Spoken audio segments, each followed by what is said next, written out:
Continuemos. Hablemos del sacerdocio. Hombres que se convirtieron en mediadores y que comenzaron a servir. Servían a un Dios y le servían al pueblo para acercarse a un Dios santo. El sacerdocio fue instituido no por la necesidad humana, sino porque Dios es santo, santo, santo, y Él necesita crear gente santa. Antes de la santidad, de poder entrar a la santidad de Dios, el pueblo iba a requerir clases y hombres diseñados y designados para que pudieran acercarse a Dios y oír de la voz de Dios qué es lo que qué es lo que Dios esperaba del pueblo. Entonces los sacerdotes, como familias de Aarón, no eran élites religiosas, no. Ellos eran puentes vivientes de conectar a Dios con un pueblo que Dios lo está llamando a ser su pueblo. Eran mediadores que representaban al pueblo delante de Dios y a Dios delante del pueblo. Su rol era de servicio. Ellos eran servidores. Sus vestimentas y su vida entera debían reflejar la santidad y la cercanía al Dios Todopoderoso. Por eso Dios les da vestimentas y maneras de vestirse y maneras de actuar. Y en Éxodo 28:1, Dios le dice a Moisés, y tú acercarás a Aarón tu hermano y a sus hijos consigo de entre los hijos de Israel, para que sean mis sacerdotes. Dios elige a los líderes y los elige no para elevarlos a una posición de honor y de especial cariño, los elige para que le representen a un pueblo y para que el pueblo siempre tenga a alguien recordándose de ellos ante Dios. ¿Cuáles son las funciones cruciales del sacerdote? Ellos eran los mantenedores del pacto de Dios y eso es lo que hacían. Aquí están las 5 cosas que hacían. Las funciones de los sacerdotes eran esenciales para que un Dios santo se relacione con un pueblo no santo. ¿Alguien podría leer Levíticos 10 y 11?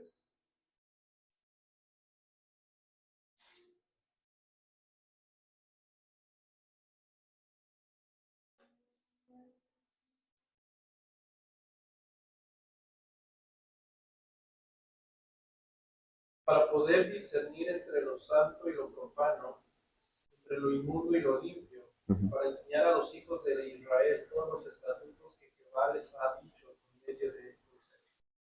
Solo pónganse a pensar y a oír cuál era una de las funciones de los sacerdotes. Ellos eran guardianes de la santidad de Dios y maestros para preparar a un pueblo a entrar en comunión con un Dios santo. Ellos eran llamados a enseñar la ley. Eso significa que ellos tenían que conocer la ley. El segundo es ofrecer sacrificios. En Levítico 9 se habla, y ustedes lo podrían ir a leer, cómo se realizaba el culto, cómo se realizaban los rituales para asegurarse que la expiación de los animales fuera hecha correctamente. Y esto no solo sucedía una vez a la semana, o una vez al mes, o una vez al año, era una expiación diaria, día a día. Decenas de animales estaban siendo expiados. La sangre de estos animales corría. Eran expiación diaria y anual. Sin el sacerdote oficiando esto, el pueblo no podía acercarse a Dios. Sin tanta sangre no podía haber perdón ni cobertura. Sin esa representación ante el pueblo, la ira de Dios estaba lista para consumir al pecador. El rol de ellos es grande. Por eso eventualmente en el Nuevo Testamento se le va a decir, tenga cuidado con aquellos que quieren un mejor oficio, el oficio del obispo. Tenga cuidado, requiere conciencia del llamado. También tenían que mediar entre conflictos de pureza. Alguien lea Levíticos 13:3.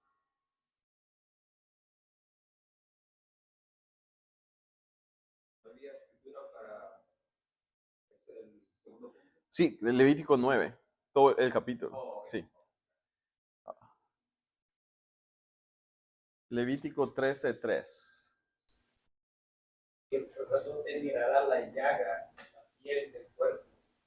Si el pelo en la llaga se ha vuelto blanco, pareciere la llaga más profunda en la piel de la carne, llaga de lepra es, y el sacerdote le reconocerá y le declarará inmune.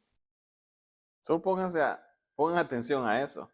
Muchas veces como líderes en iglesias nos molesta o nos sentimos frustrados cuando nos tocan hacer cosas que no creemos que son parte de la función del liderazgo del pueblo del Señor.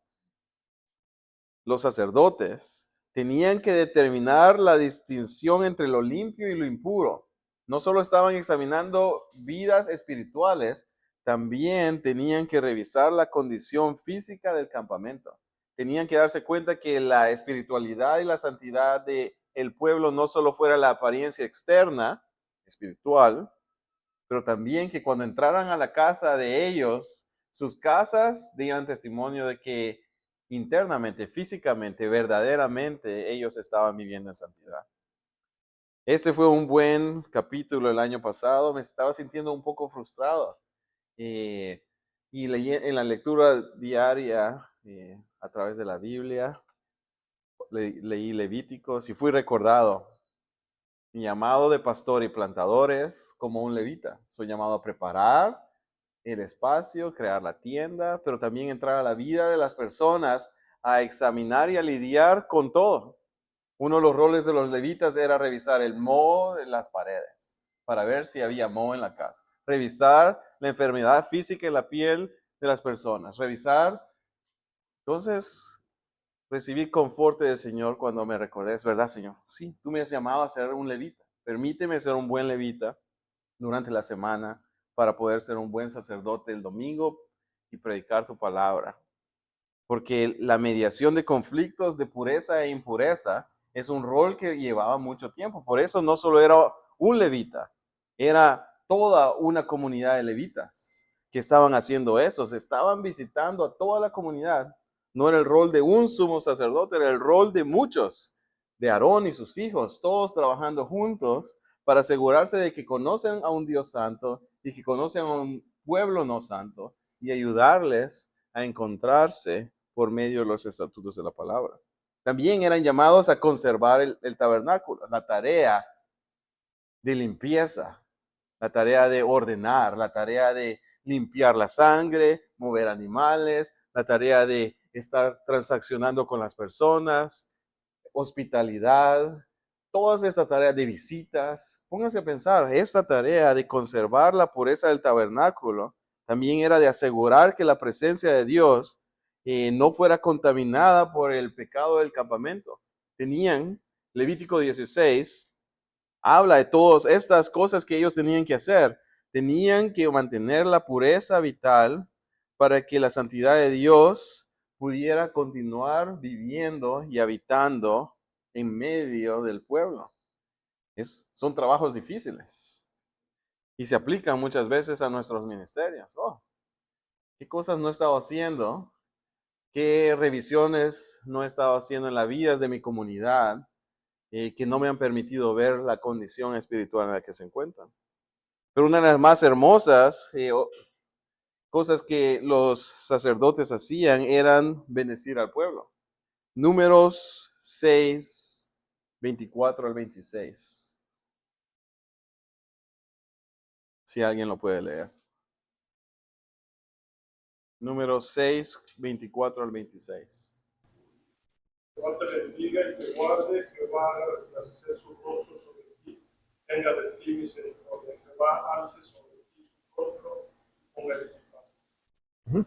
Cuando estudiamos la liturgia de la adoración de la iglesia reformada a través de la historia, normalmente el culto comienza con el llamado a adorar al Señor, que viene de la palabra del Señor. El Señor nos invita a adorarle y concluye el culto con el Señor nos invita a recibir su bendición y los pastores reformados vienen y le invitan a la comunidad, pónganse de pie, es hora de salir con la bendición del Señor, que el Señor te bendiga y te guarde, que el Señor esté presente en tu vida. Que el Señor manifieste lo que estás aprendiendo y que lo vivas allá cuando salgas.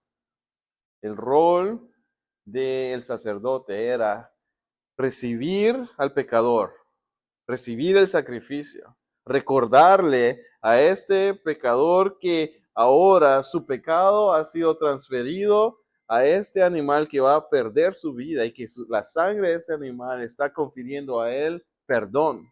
Y cuando esta persona, antes de irse, el sacerdote le iba a dar una bendición para que supiera que todo esto tenía un propósito. Ahora él está en paz con Dios. Ahora él puede ir y adorarle a Dios sabiendo que su adoración ha sido recibida. Entonces vemos, la santidad del liderazgo va a ser muy importante. Sin santidad es imposible agradar a Dios.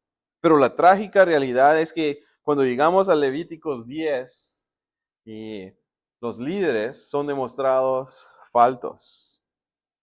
La trágica y fulminante muerte de Nadab y Abiú, los hijos de Aarón, es uno de los momentos más sobrios de Levítico y subraya la gravedad de la ofensa espiritual en la esfera del liderazgo. Su ofrenda de fuego extraño no fue un error menor o distracción. Dios les había indicado cómo ellos tenían que adorar. El Señor les había dado las reglas y los reglamentos de qué tipo de adoración Él esperaba de ellos. Ellos eran representantes del pueblo ante un Dios santo. El momento que estos jóvenes traen una ofrenda de fuego extraño, ellos están actuando presuntuosamente, desobedientemente, están tratando de manipular la presencia de Dios, están tratando de decirle a Dios, Dios, la manera que tú nos has dado para adorarte no nos conviene. Lo vamos a hacer de una manera diferente. Y en lugar de someterse al reglamento de Dios para preparar a la comunidad a ser santa, hacen lo opuesto. Y en Levíticos 10:3 le habla Jehová a Moisés diciendo, esto es lo que habló Jehová diciendo, en mis allegados me santificaré y en presencia de todo el pueblo seré glorificado, y los líderes son eliminados.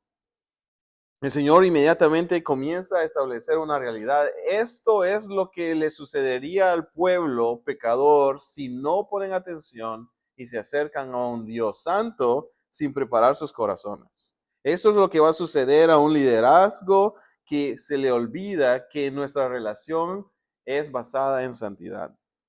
El liderazgo espiritual es sagrado y exige obediencia a la voluntad revelada de Dios. Revelada de Dios. Para el líder la santidad no es una opción. El Señor los ha invitado, el Señor los ha escogido para que se acerquen a Él, para que aprendan de Él y para que inviten a un pueblo a venir a entrar a su presencia. La cercanía a Dios no nos permite familiaridad irreverente. Nuestra invitación a estar en su presencia es una invitación a venir a ser más como Él para que Él crezca y nosotros menguemos. Entonces, wow, ¿qué piensan de esto?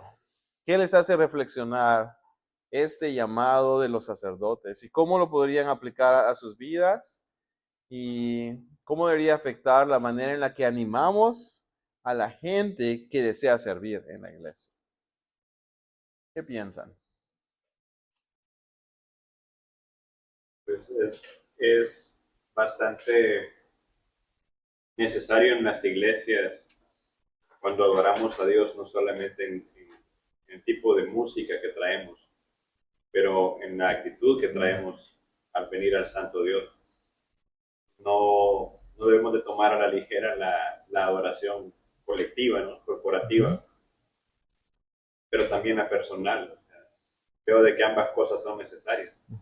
Si vamos a presentarnos a la iglesia o a dar una enseñanza o lo que sea, pero no hemos tenido un tiempo para adorar a Dios, para reconocerle y hemos estado caminando en rectitud, entonces el ministerio o la obra que nos toque hacer pues está en peligro, ¿no? Uh-huh. Dios no está agradado con eso, no podemos esperar el respaldo de Dios. Uh-huh. por otro lado, en la iglesia, dentro de la iglesia local, debemos de adorar a Dios a la manera que Él dice, no a la manera que nosotros pensemos que es mejor, ¿no? Y eso es muy obvio que a partir de esto. ¿Quién más, quién más ha tenido movimiento en los pensamientos para compartir algo? Al mirar, ¿no?, la vida de los sacerdotes, uno mira de que es un llamado muy alto, ¿no?, para un hombre. Que la santidad es algo que muchas veces lo olvidamos, pero meditando en lo que dice Pedro, ¿no?, de que ahora eso ya no es un llamado para una sola tribu, ¿no? Es para todo creyente, ¿no? El llamado es individual del creyente, ¿no? Y eso debe llevarnos nosotros a meditar en nuestro cristianismo, porque realmente, como lo que habíamos visto, ¿no?, que eso era sombra, ¿no?, de la realidad de Cristo. Por lo tanto, nuestro llamado es lo que estamos viendo en la vida de ellos. Y como lo vamos a ver en Timoteo y Tito, el llamado al servicio de un líder en la iglesia es grande, pero el llamado del sacerdocio universal es para todos. Todos somos responsables de vivir una vida en santidad porque Dios es santo y Él desea que crezcamos y podamos demostrar que nuestro corazón está siendo transformado en agradecimiento, en adoración, pero también en la manera que nuestra conducta de vida refleja que ya no le pertenecemos a este mundo. ¿Alguien más? El levita, el rol de él era, aparte, se puede decir, de ser sacerdote, de estar en el templo haciendo sacrificios o haciendo... Los levitas estaban trabajando, arreglando el templo, poniéndolo, moviendo animales, moviendo a la gente, transaccionando las funciones como los internos pastorales, como los asistentes pastorales, como los que estamos preparando constantemente el espacio para que venga el pastor, la música, el sonido, haciendo todo eso. Y cuando se va el pastor, limpiando, preparando el lugar para que el Señor se esté con nosotros y después organizándolo para el día siguiente. El trabajo de ellos era todos los días. Pues por eso eran miles de levitas, porque eran miles de personas viniendo al templo. Una pregunta, hermano. Sí. En cuanto a la conservación del tabernáculo, estoy pensando en tal vez esa manera pastoral, ¿no? A veces nosotros dejamos alguna, yo no sé cosas, pero por lo general lo que se hace es, se le delega a una persona que haga tal cosa, ¿no? Y se hace en confianza, pero me parece que según lo que estamos aprendiendo, debe de haber un poquito más de envolvimiento pastoral, ¿no? Dentro de detalles. Cuando, no para decidir todo, pero... Cuando seguimos la estructura del mundo, siempre vamos a buscar a alguien que sea el empleado de otros, que haga el trabajo más difícil. Egipto, el mundo, siempre va a querer esclavos que hagan el trabajo sucio, el trabajo que no queremos hacer, y que construyan lo que nosotros construiríamos, pero sería muy caro. Muchas veces aplicamos eso a la iglesia y decimos, yo soy el pastor, yo soy el líder, yo soy el maestro de escuela dominical, y ahí que limpie a alguien más. Y muchas iglesias inmigrantes, en lugar de dejar un ambiente más hermoso, más bonito, mejorar un ambiente, lo dejamos peor. Y las iglesias dicen, no le rentemos el espacio a los inmigrantes, todo lo destruyen, todo se acaba. Pero cuando nos damos cuenta del ritmo de vida que el Señor está estableciendo en el pueblo, todo espacio que el pueblo del Señor debería entrar, debería mejorar. Debería ser más limpio de lo que me lo entregaron. Debería ser mejorado. Si había una lámpara rota, está arreglada. Deberíamos de construir y mejorar todos los ambientes que hacemos. Por eso un buen interno pastoral debería ser responsable y participar en la limpieza de la iglesia, en la preparación del ambiente, en el estar presente antes que venga gente y cuando se fueron al final. Porque es parte de entender, pero yo estoy en el seminario para enseñar. Yo quiero pasar estudiando los libros. Sí, eso es parte, pero en la realidad vemos la formación de toda la estructura de un líder cuando se da cuenta que es nuestra responsabilidad limpiar, preparar, recibir al pueblo, estar preparado con la palabra del Señor, darla, bendecirlos y volver a traer orden al caos para la gloria de Dios. Si solo contratamos a alguien para que lo haga, no lo van a hacer para la gloria de Dios necesariamente. Por eso siempre tenemos que estar pensando en cómo vamos a crear un ambiente que refleja la adoración a Dios completamente. Es una buena pregunta. Vamos al siguiente punto. Hablemos del sacerdocio en Cristo y en la iglesia.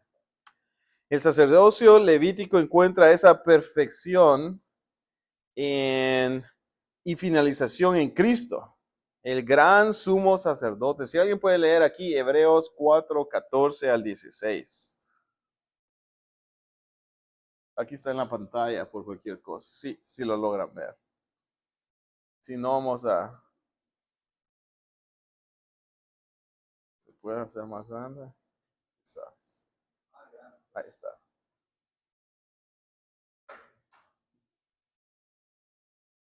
Todos van a recibir lentes nuevos. Por lo tanto, ya que Jesús, el Hijo de Dios, tenemos un gran sumo sacerdote que ha atravesado los cielos, aferrarnos a la fe que profesamos, porque no tenemos un sumo sacerdote capaz de compadecerse de nuestras debilidades, sino uno que ha sido tentado en todo, de la misma manera que nosotros, aunque sin pecado. Así que acerquémonos confiadamente al trono de la gracia para recibir la misericordia y encontrar la gracia que nos ayude afortunadamente. En el Señor Jesús encontramos esa finalización del sacerdocio levítico. El Señor Jesús es el único que puede operar como sumo sacerdote sin altar, sin riesgo al juicio, porque su santidad es inherente y no es derivada. Cristo como sumo sacerdote es incomparable. Entró al verdadero lugar santísimo una sola vez para siempre. Hebreos 9:12. ¿Alguien lo puede leer?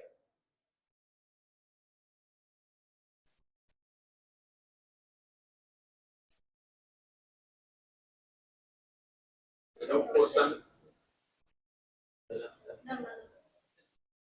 no por sangre de machos cabríos ni de becerros, sino por su propia sangre.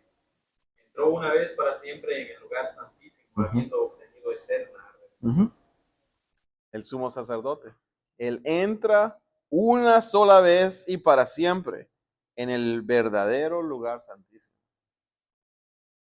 Él también ofrece un sacrificio perfecto y definitivo. Hebreos 10:14. Con una sola ofrenda hizo perfectos para siempre a los santificados. Ya no necesitamos más sacrificios. No necesitamos más estar buscando sacrificar diariamente animales. Ofreció un sacrificio perfecto y definitivo de ahora y para siempre. Y también intercede continuamente por su pueblo, presentándose ante el Padre en nuestro favor. Romanos 8:34. ¿Quién es el que condena?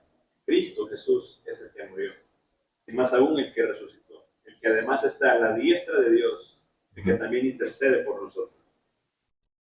Ahí vemos como Levítico en la persona del Señor Jesús es una gran sombra que apunta el evangelio antiguo.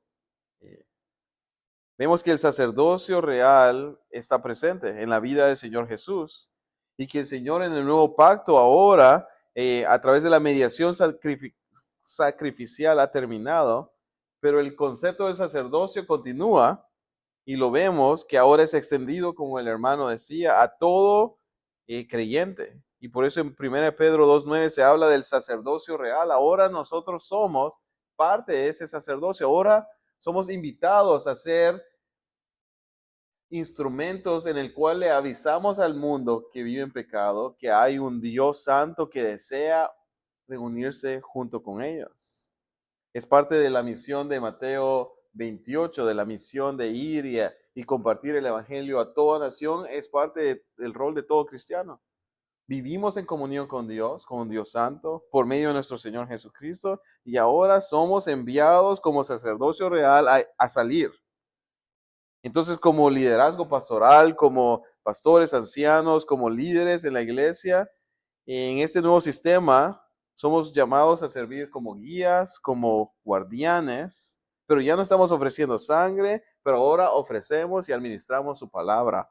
Administramos y modelamos con santidad. Nuestro rol ahora es para hablar de la obra ya cumplida de Cristo. Él ya lo hizo. Y es a través de su autoridad que ahora vamos y servimos y enseñamos y le instruimos al pueblo de Dios por medio de su palabra. No con fuego extraño, con su palabra. Su palabra es capaz de dar vida y transformar. No presumimos de nuestra relación con Dios o nuestra posición. Somos llamados a administrar, a servir las mesas, a preparar la vida de las personas, a que cuando vengan y se sienten en medio de nuestra comunidad, estén preparadas para escuchar la palabra. Por eso hablamos en los círculos reformados que nuestra adoración es diferente. Cuando oramos la palabra del Señor. Cuando cantamos, nuestras líricas hablan de la palabra del Señor. Examinamos lo que vamos a leer para no solo estar cantando canciones que no dicen nada, porque es fuego extraño. Pero buscamos que el texto de nuestras oraciones, el texto de nuestras canciones, el texto de nuestra predicación, el texto de lo que todo hacemos, lo hacemos dentro del contexto de su palabra. Desde el llamar al pueblo a escuchar, el llamado a adorar a Dios, hasta que les enviamos con la bendición de Dios, les estamos dando las palabras de Jesús, porque es eso que va a transformar sus corazones. Es eso que los va a santificar y les va a permitir salir del culto como personas santificadas que ahora pueden ir a demostrarle al mundo que hay un Dios santo. Como comunidad de fe, ya no ofrecemos sacrificios, pero invitamos al pueblo constantemente a vivir una vida sacrificial, dar sacrificios de alabanza, de obediencia, de servicio. Invitamos al pueblo a no olvidarse de congregarse. Le invitamos al pueblo a considerar que Dios suple todas sus necesidades y que Dios le gusta un corazón dadivoso. Es mejor dar que recibir. Le invitamos al pueblo al servicio, a poner atención a sus vecinos, a quienes no vinieron a la iglesia, a los amigos que todavía no conocen al Señor. Le invitamos a las personas al servicio. Servicio de comunicación de la palabra, servicio de visitación a los enfermos, a los necesitados, servicio en el medio del culto, porque necesitamos gente trabajando constantemente para cuidar niños, para dar la bienvenida, para dar anuncios, para estar dirigiendo la alabanza, para estar haciendo diferentes cosas dentro de la iglesia. No le damos el rol a la gente por nombre o porque dan más ofrendas, pero buscamos crear que los servidores sean aquellos que están creciendo en la palabra del Señor, que son capaces de entender que aunque estén limpiando el baño, sus corazones lo están haciendo, no para ser vistos, sino para la gloria de Dios. Los líderes de la iglesia sirven a la comunidad guiándolos hacia la presencia de Cristo. Él es la única fuente verdadera que da libertad. Él es el único Dios que trae reconciliación. Es el único Dios que puede santificar nuestras vidas. Nosotros siempre vamos a ser recordados por el enemigo. Pero te acordás, tú eras esclavo en Egipto. Tú vivías de esta manera. No vas a ser bienvenido por el Señor. Por eso somos recordados constantemente para recordar la palabra del Señor. Porque ahora nuestra vida no depende de nuestro pasado. Ahora depende de la mediación consumada, superior del Señor Jesús, que es nuestro sumo sacerdote y nos ha otorgado perdón y paz. ¿Qué piensan de esto? Del rol como líderes en la iglesia y lo que el Señor quiere hacer y cómo Levíticos nos sirve como una buena herramienta para recordarnos. ¿Alguien tiene, antes de movernos al siguiente punto? Dígame, Alex. Me quedé pensando en la pregunta del hermano. Que tiene que ver de una clarificación, nada más es cuando mencionó los levitas, los mencionó como los internos. Son los que se quedan. No lo entendí si se refirió a los internos o a los pastores ya ordenados. Sí, Los que como los que se quedan, como mencionó, de estar ahí al principio, atendiendo. vivimos en un contexto donde todos quieren ser influencers y donde los medios sociales dan una mayor, elevan, hacen gente famosa. Y muchas veces en la iglesia adoptamos esas cosas y apartamos a los pastores como alguien más especial.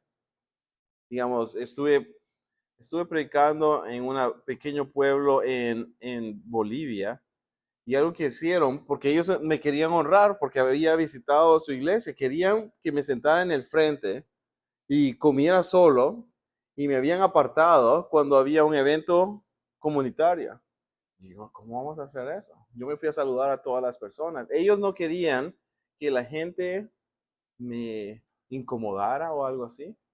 Pero mucha gente piensa de esa manera, sí, me van a incomodar. Yo vengo santo, me he preparado, no necesito que nadie me toque porque vengo muy santo. Se nos olvida que el rol del ministerio es de servicio. Y el servicio es tanto espiritual como físico. Y el servicio físico siempre va a requerir no solo el cuidado de las personas, pero la preparación del ambiente. Los hermanos han preparado, han movido sillas, han acomodado todo para que la clase esté lista. Ese es un servicio a ustedes que muchas veces queda invisible. En la iglesia es lo mismo. Deberíamos de tener un corazón como gente que va a comunicar el evangelio. Deberíamos de tener un corazón no solo como sacerdotes que vamos a estar en la presencia del Señor comunicando, pero un corazón de levitas, dispuestos a trabajar, dispuestos a limpiar, dispuestos a servirle a la gente, para que si vemos una viejita entrando y nadie le está poniendo atención, el primero que la ve debería decir, hey, ayudémosle. ¿Qué necesita? Preparando la estructura física de los levitas para que su corazón pueda obtener lo que el Señor desea de ellos. Adoración y perdón. Entonces, como un rol de todos mis internos, ellos participan en todo el trabajo de limpieza que yo hago todos los domingos. Yo estoy antes que comienza el culto y estamos hasta el final del culto, asegurándonos que todos vengan y encuentren un lugar que no se convierta en el estorbo para que ellos no disfruten de la presencia del Señor. ¿Te responde algo más o menos? Yeah. Sí. ¿Sí? Muchas veces lo dividimos y decimos, no, ese es el rol de los diáconos. Está bien. Pero en el cuerpo del Señor Jesús, el líder que desea servirle al pueblo tiene que ser consciente de que hay cosas que tienen que ser hechas para que el servicio suceda. Si los levitas se durmieron y no pusieron la tienda de campaña y se les olvidó poner en la mesa del sacrificio aquí, la pusieron por allá y nadie la encuentra, entonces comienzan a haber problemas. La disposición. Y bueno, se ve. Es el Génesis, en el de asegurarte que estás cuidando el jardín para que dentro del jardín del trabajo llegue el momento donde Adán y Eva caminaban con el Señor. Pero cuando el pecado entra, eso ya no sucede. Entonces, Y eso es algo difícil, me imagino. Hay varios como estorbos y yo me he dado cuenta, por un lado he visto en iglesias donde el pastor hace todo y cuando es hora de predicar, pues predica ahí un sermoncillo sí, muy triste, sí, porque no se preparó, claro, porque los hermanos no ayudan. Yo he visto, ¿no? sí, Y el pastor hace todo, literalmente, desde abrir, cerrar, limpiar la mesa, las hijas de la esposa, ¿no? Todos están sirviendo y nadie hace nada, ¿no? Pero es un balance como muy, sí, donde el pastor con su ejemplo debe enseñar también a otros sí, y capacitar que otros también para que puedan mientras sirven, pero también predican. Eso es como encontrar ese punto. Sí. Pero la disposición Siempre es comunitario y siempre se necesita más que una persona, porque el cuerpo de Cristo tiene, aquí hay tantos dones y talentos, diferentes partes del cuerpo reflejadas. La pregunta es siempre estar consciente de qué partes nos faltan y para estar comunicando a nuestra comunidad, hermanos. Recuérdense que tenemos una gran necesidad. Necesitamos un administrador, alguien, por ejemplo, necesitamos que nos ayuden, alguien que sepa cuidar de niños y que tenga pasión para que ellos también conozcan al Señor.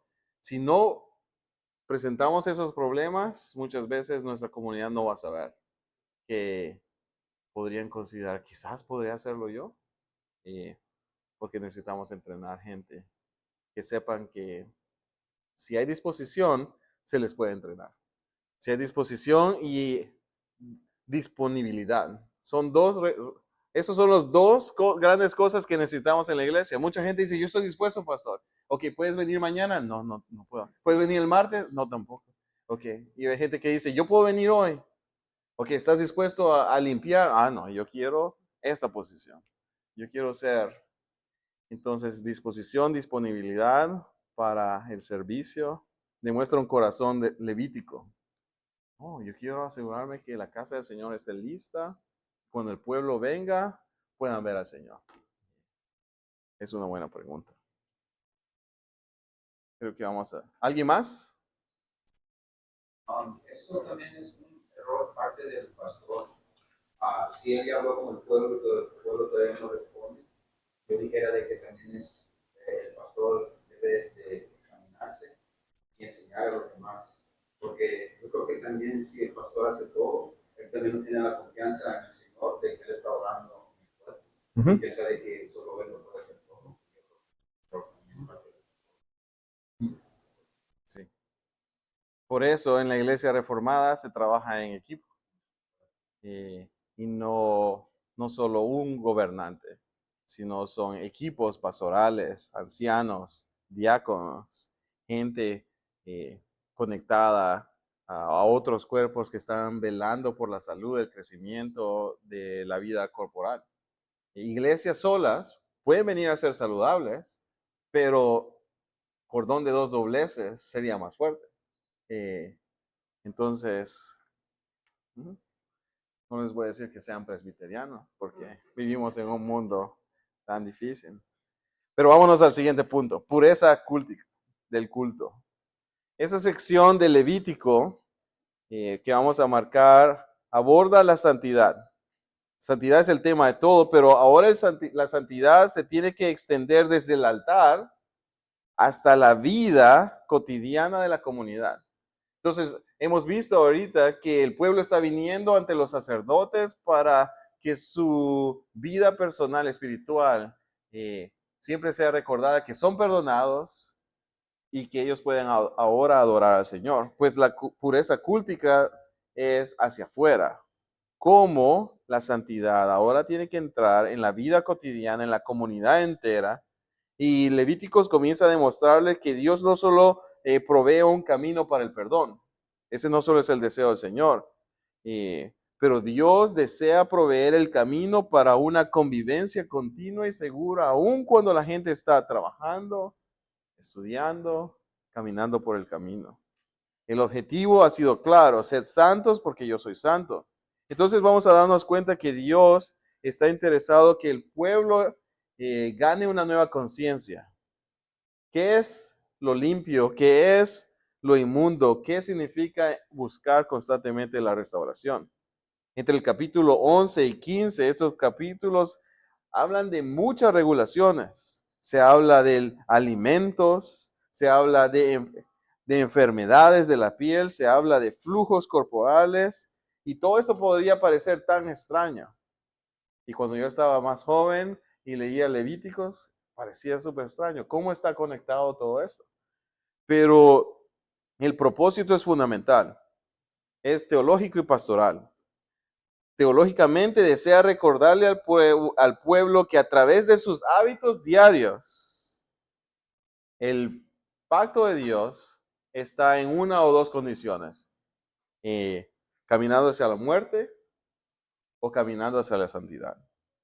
El pecado y la muerte siempre van a ser invasivos. Y por eso Dios deseaba que el pueblo se diera cuenta en la manera que comían, en la salud física de ellos y en lo que ellos estaban haciendo, que el pecado siempre va a venir y va a tomar más de lo que la gente cree que el pecado va a tomar. La vida es frágil, pero Dios en su gracia va a proveer un camino de la restauración.